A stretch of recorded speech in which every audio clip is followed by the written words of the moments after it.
हाँ तो नमस्कार बच्चों, कैसे हो आप लोग सभी। आई होप आप लोग अच्छे होंगे, अपनी पढ़ाई को अच्छे से कर रहे होंगे। तो देखिए, आज के इस वीडियो लेक्चर में हम लोग क्या करेंगे कि जो संस्कृत का चौथा चैप्टर है, क्या है, संस्कृत साहित्य लेखिका, उसका हम लोग अध्ययन करेंगे। ठीक है, यानी इस चैप्टर को हम लोग पढ़ने वाले हैं। ठीक है, क्योंकि इससे पहले मैंने आप लोगों को इससे जितना भी पहले चैप्टर है, जैसे कि मंगलम, उसके बाद पाटलिपुत्र वैभव, उसके बाद अलस कथा, ये तीनों चैप्टर पढ़ा दिया है और साथ ही साथ इसका ऑब्जेक्टिव और सब्जेक्टिव क्वेश्चन आंसर भी करा दिया। ठीक है, आज हम लोग क्या करेंगे कि संस्कृत साहित्य लेखिका पढ़ेंगे, उसका फिर इसका ऑब्जेक्टिव क्वेश्चन आंसर आएगा, उसका इसका सब्जेक्टिव आएगा। ठीक है, नहीं हम आप लोग को बोले थे कि हर एक चैप्टर का आपको 3 वीडियो मिलेगा। पहला तो चैप्टर जो है उसका एक्सप्लेनेशन वाला वीडियो, उसके बाद उसका ऑब्जेक्टिव, उसका फिर उसका सब्जेक्टिव। ठीक है, तो इस तरह से जाके एक चैप्टर कंप्लीट होगा। ठीक है, तो चलिए हम लोग क्या करेंगे आज कि संस्कृत साहित्य लेखिका को पढ़ेंगे। ठीक है, देखिए मैं जो पढ़ूंगा और जो उसका हिंदी बताऊंगा उसको ध्यान से सुनना है। ठीक है,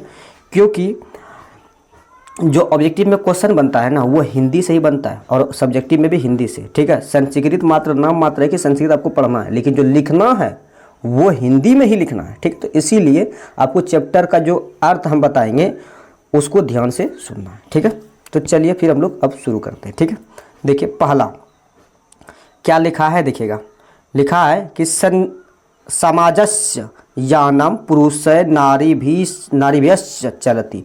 बोल रहा है कि समाज की गाड़ी पुरुष और नारी दोनों से चलती है। ठीक है, देखो क्वेश्चन क्या पूछेगा वो देखना। देखो हम साथ ही साथ क्वेश्चन भी डिस्कस करते हुए चलेंगे, ताकि जब मैं ऑब्जेक्टिव कराऊं तो आपको ये नहीं लगे कि सर ये क्वेश्चन नहीं बताए थे। ठीक है, क्या बोला कि समाज की गाड़ी पुरुष और नारी दोनों से चलती है। ठीक है, तो ऑब्जेक्टिव के रूप में क्वेश्चन कैसे पूछेगा, देख लो।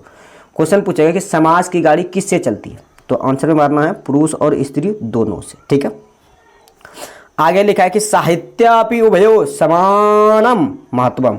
बोल रहा है कि साहित्य में भी दोनों का समान महत्व है। ठीक है, साहित्य में दोनों का, दोनों मतलब क्या, स्त्री और पुरुष का समान महत्व है। ठीक है, अब देखो क्वेश्चन कैसे पूछेगा। क्वेश्चन पूछेगा कि साहित्य में किसका महत्व है, सिर्फ स्त्री का, सिर्फ पुरुष का, या पुरुष और स्त्री दोनों का। तो क्या बताना है, पुरुष और स्त्री दोनों का। ठीक है, आगे लिखा है कि अधुना सर्वभाषेषु संस्कृत साहित्य रचनायाम स्त्रियों अपि तत्परा सन्ति यशश्च लभ्यन्ते। बोल रहा है कि आजकल सभी भाषाओं की साहित्य रचना में स्त्री भी तत्पर है और यश प्राप्त कर रही है। ठीक है, अब क्वेश्चन देखो कैसे पूछेगा। क्वेश्चन पूछेगा कि कौन यश को प्राप्त कर रही है, तो कौन, स्त्री। ठीक है, दूसरा क्वेश्चन, आजकल सभी भाषाओं की साहित्य रचना में कुशल या तत्पर कौन है, तो कौन है, तो स्त्रियां कुशल या तत्पर है। ठीक है, समझ गए। देखिए अभी हम क्या मात्र 2 सेंटेंस पढ़े हैं और कितना व्यक्ति बता दिए, एक यहाँ से हो गया, दूसरा यहाँ से, तीसरा यहाँ से, चौथा यहाँ से। ठीक है, 4 व्यक्ति हम बता दिए। ठीक है, चलो अब आगे देखो। आगे लिखा है कि संस्कृत साहित्य प्राचीन कालादेव साहित्य समृद्धो योगदानम न्यूना अधिकम प्राप्त। बोल रहा है कि संस्कृत साहित्य में प्राचीन काल से साहित्य को समृद्ध करने में दोनों का योगदान कम अधिक के रूप में प्राप्त हो रहा है। ठीक है, दोनों का मतलब क्या है, तो स्त्री और पुरुष का योगदान कम और अधिक प्राप्त होता है। ठीक है, चलो आगे देखो क्या लिखा कि पाठ्यस्मिन् प्रसिद्धानाम लेखका नामेव चर्चा वर्तते येन साहित्य निधि पूर्णे तसाम योगदानम ज्ञाते। बोल रहा है कि इस पाठ में अति प्रसिद्ध लेखिकाओं का चर्चा है, किसमें, तो संस्कृत साहित्य लेखिका में। ठीक है, जिससे साहित्य रूपी खजाना को भरने में उन स्त्रियों का योगदान के बारे में जानकारी होती है। यानी आज जो हम लोग पढ़ेंगे संस्कृत साहित्य लेखिका में, यानी स्त्रियों का संस्कृत साहित्य में क्या योगदान है उसी के बारे में पढ़ने वाले हैं। ठीक, समझ गए। चलिए आगे देखिए। आगे अब देखिए यहाँ से क्या लिखा है। आगे है कि विपुल संस्कृत साहित्यम विभिन्न कवि भी शास्त्रकारश्च संवर्तम। बोल रहा है कि विशाल संस्कृत साहित्य में भिन्न भिन्न कवि शास्त्रकार, विशाल संस्कृत साहित्य भिन्न भिन्न कवियों और शास्त्रकारों के द्वारा संवर्धित है। ठीक है, देखो हिंदी यही लिखा होगा, देखो लिखा है ना कि विशाल संस्कृत साहित्य अनेक कवियों और भिन्न भिन्न या अनेक कवियों तथा शास्त्रकारों द्वारा अधिक समृद्ध किया गया है। ठीक है, अब देखो क्वेश्चन कैसे पूछेगा। क्वेश्चन पूछेगा कि विशाल संस्कृत साहित्य को कौन संदर्भित करते हैं, तो कौन रहे, तो कवि और शास्त्रकार दोनों मिलके विशाल संस्कृत साहित्य को संवर्धित मतलब बचाते हैं या फिर उसको मतलब संजो के रखे हुए हैं। ठीक है, चलिए अब आगे देखिए क्या लिखा है यहाँ। आगे लिखा है कि वैदिक कालारब्ध शास्त्राणाम काव्यानाम च रचने संरक्षणे यथा पुरुषे दत्तचित्त अभूने तथैव स्त्रियपि दत्तावधाना प्राप्यन्ते।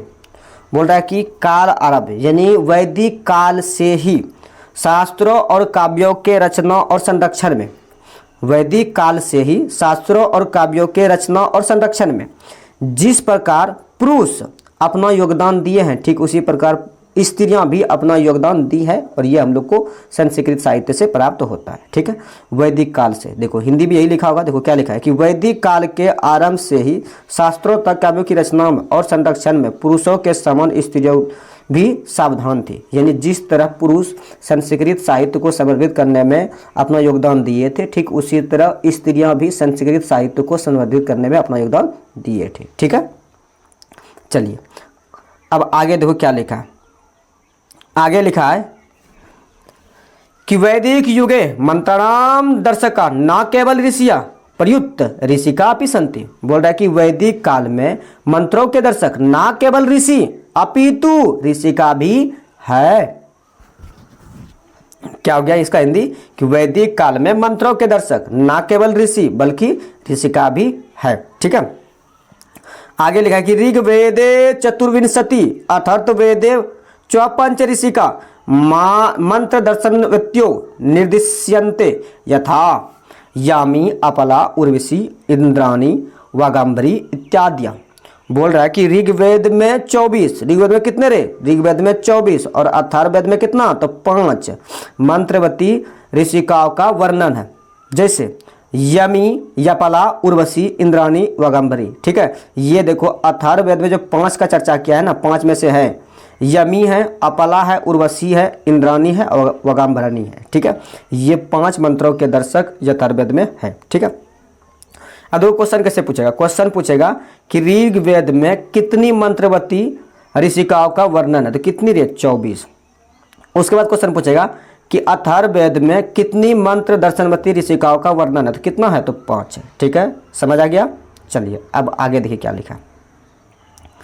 आगे लिखा है कि वीरिदारण्योपनिषदा याज्ञवल्क्यस्य पत्नी मैत्रेयी दार्शनिक रुचिमती वर्णिता याम याज्ञवल्क्यस्य आत्मतत्वम शिक्षा ददाति। ठीक है, बोल रहा है कि वीरिदारण्य उपनिषद में याज्ञवल्क्य की पत्नी का क्या नाम है, मैत्रेयी, दार्शनिक रुचिमत में वर्णित की गई है। ठीक है, यानी वीरिदारण्य के उपनिषद में याज्ञवल्क्य की जो पत्नी है वो क्या है, मैत्रेयी, वो दार्शनिक रुचिमती थी। ठीक है, जिनको याज्ञवल्क्य ने आत्मतत्व की शिक्षा देते हैं। जो याज्ञवल्क्य था वो अपनी पत्नी मैत्रेयी को याज्ञवल्क्य की शिक्षा देते, यानी आत्मतत्व की शिक्षा देते थे। ठीक है, अब देखो क्वेश्चन कैसे पूछेगा। क्वेश्चन पूछेगा कि याज्ञवल्क्य की पत्नी कौन थी, तो कौन थी, मैत्रेयी। देखो यहाँ लिखा गया ना मैत्रेयी। ठीक है, उसके बाद पूछेगा क्वेश्चन कि वीरिदारण्य के उपनिषद में किसका चर्चा किया गया, किसका रहे, तो मैत्रेयी का। ठीक है, उसके बाद अगला क्वेश्चन पूछेगा कि याज्ञवल्क्य आत्मतत्व की शिक्षा किसे देते हैं, तो किसे देते हैं, तो अपनी पत्नी मैत्रेयी को। किसे देते हैं, तो अपनी पत्नी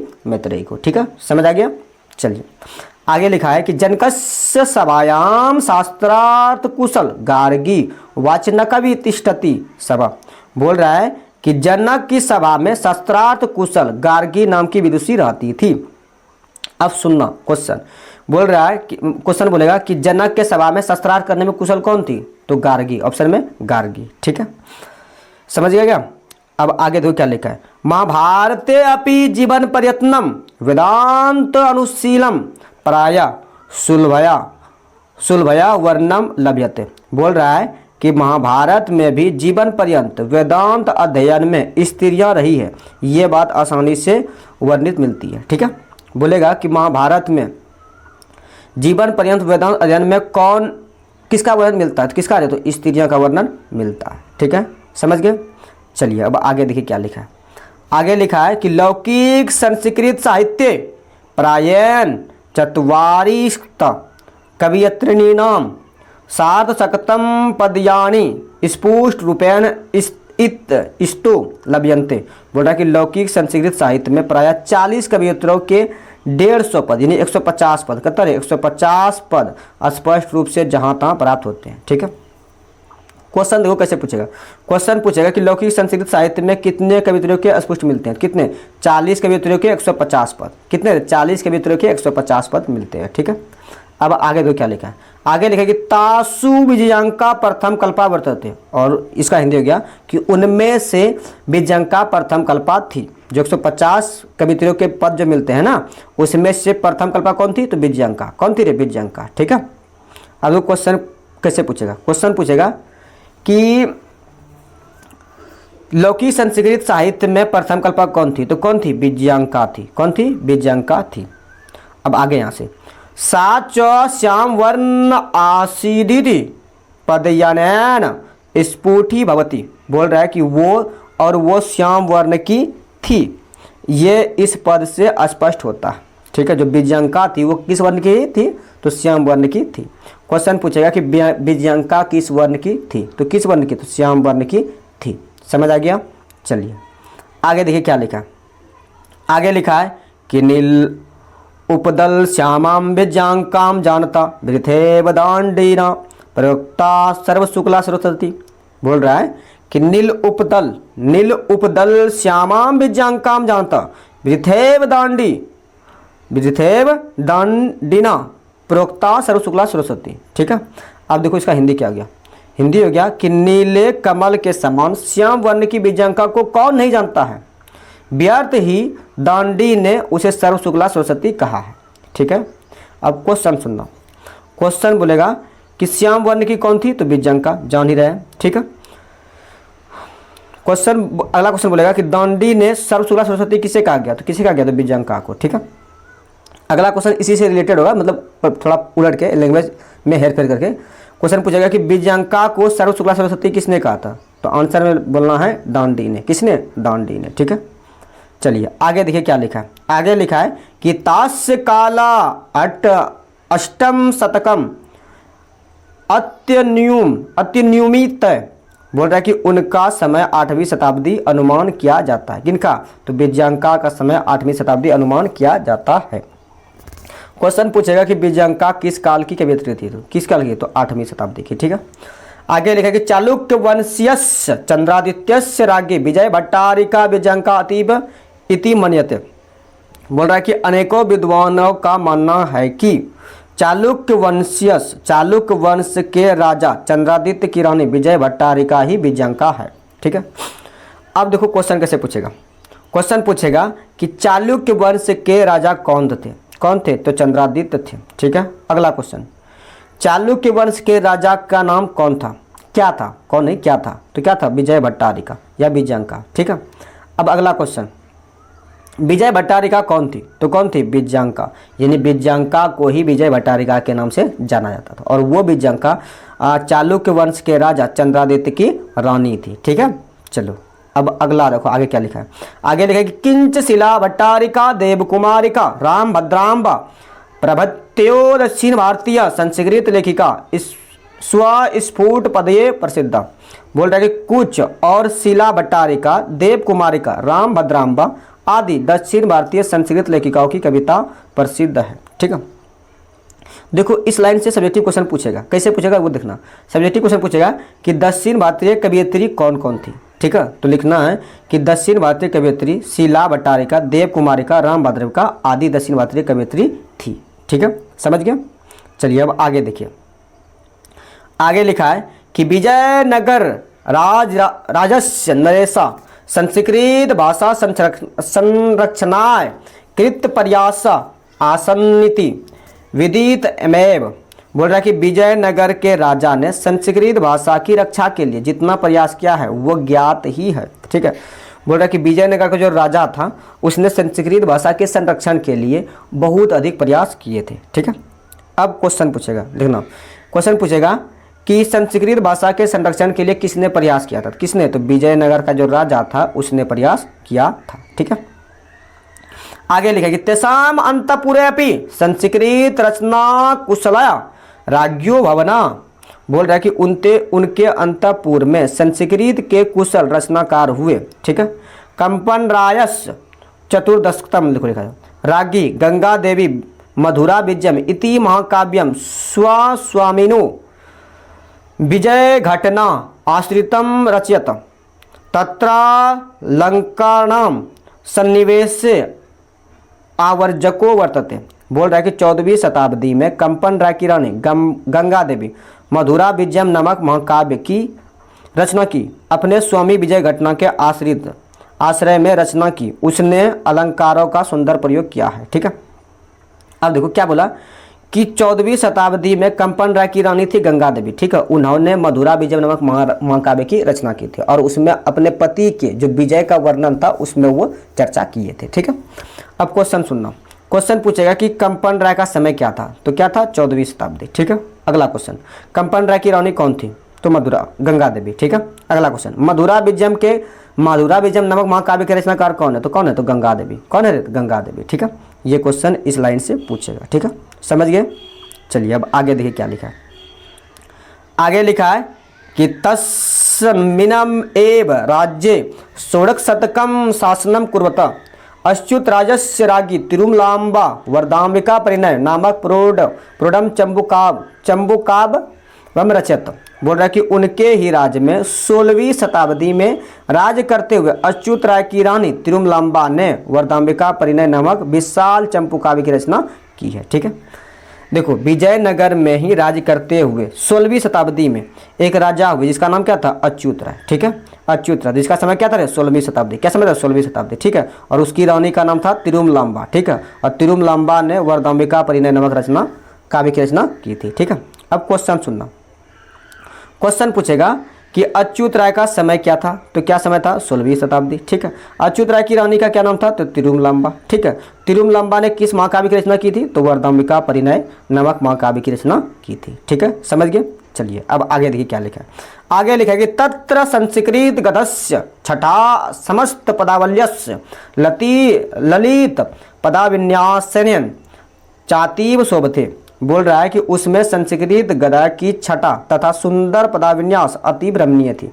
जो तिरुमलाम्बा ने वरदाम्बिका परिणय लिखी थी तो उसमें ये संस्कृत गद की छटा तथा सुंदर पदाविन्यास अति रमणीय थी, यानी सुंदर थी। ठीक है, आगे लिखा है कि संस्कृत साहित्य प्रयुक्तम दीर्घतम समस्त पदमापि तत्रैव लभ्यते। बोल रहा है कि संस्कृत साहित्य में लंबे समस्त पद का प्रयोग उसी में हुआ था। किस में रे, तो वरदाम्बिका परिणय नामक चंपू काव्य में। ठीक है, अब आगे देखो क्या लिखा है। आगे लिखा है कि आधुनिक काले संस्कृत लेखिकासु पंडिता क्षमाराव, जो पंडिता क्षमाराव का जन्म हुआ था 1890 ईस्वी में और मृत्यु हुआ था 1953 ईस्वी में। ठीक है, नामधेय विदुषी अतीव प्रसिद्ध। ठीक है, बोल रहा है कि आधुनिक काल में संस्कृत लेखिकाओं में पंडिता क्षमाराव नाम की विदुषु बहुत अधिक प्रसिद्ध है।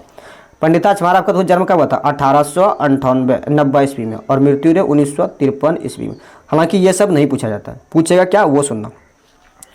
क्वेश्चन पूछेगा कि आधुनिक काल में संस्कृत लेखिकाओं में कौन प्रसिद्ध थी, तो कौन प्रसिद्ध थी, पंडिता क्षमाराव प्रसिद्ध थी। ठीक, अब आगे देखो क्या लिखा। आगे लिखा है कि त्या स्वापिता शंकर पांडुरंग पंडितस्य महतो विदुष्यो जीवन रचितम शंकर चरितम इतिव रचितम।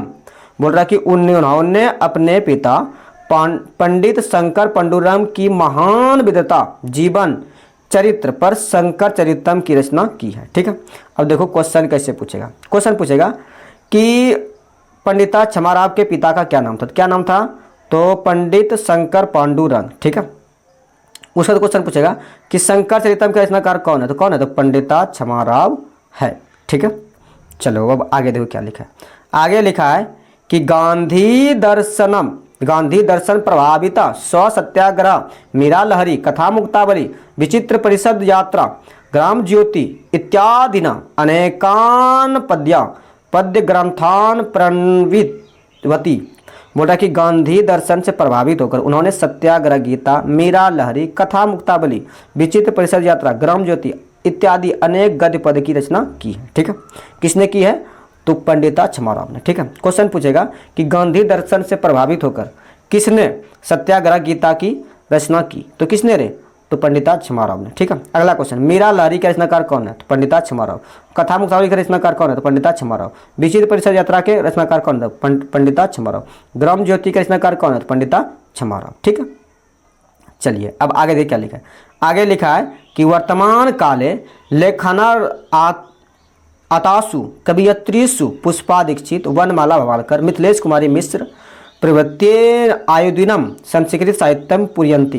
बोल रहा है कि इस समय यानी वर्तमान समय में, ठीक है, संस्कृत साहित्य के समर्थन और उसके लेखन कार्य में पंडिता यानी कौन, पुष्पा दीक्षित, वनमाला वालकर, मिथिलेश कुमारी मिश्र ने संस्कृत साहित्य को संजो के रखा हुआ है और आए दिन उस पर काम कर रहे हैं। ठीक है, समझे। तो ये था संस्कृत साहित्य लेखिका, ठीक है, जिसका कि आपको मैंने अध्ययन कराया। ठीक है, तो बताइए क्या संस्कृत साहित्य लेखिका आप लोग को समझ में आया? क्या अगर आपसे यानी अब इस चैप्टर से अगर ऑब्जेक्टिव क्वेश्चन पूछ दे तो क्या आप आंसर कर सकते हैं? अगर कर सकते हैं तो कमेंट में लिखना यस गुरुजी, आज आपने जो पढ़ाया वो पढ़ के बहुत अच्छा लगा और इस चैप्टर से अब हम लोग जितना भी ऑब्जेक्टिव क्वेश्चन पूछेगा या ऑब्जेक्टिव क्वेश्चन पूछेगा तो उसका आंसर हम लोग कर सकते हैं। ठीक है, तो चलिए अगर यहाँ तक क्लियर है तो आज के लिए हम लोग इतना ही रखेंगे। बाकी बात ऑब्जेक्टिव इसके बाद आएगा और सब्जेक्टिव भी इसके बाद आएगा। ठीक है, तो चलिए हम लोग आज के लिए इतना ही रखेंगे। ठीक है।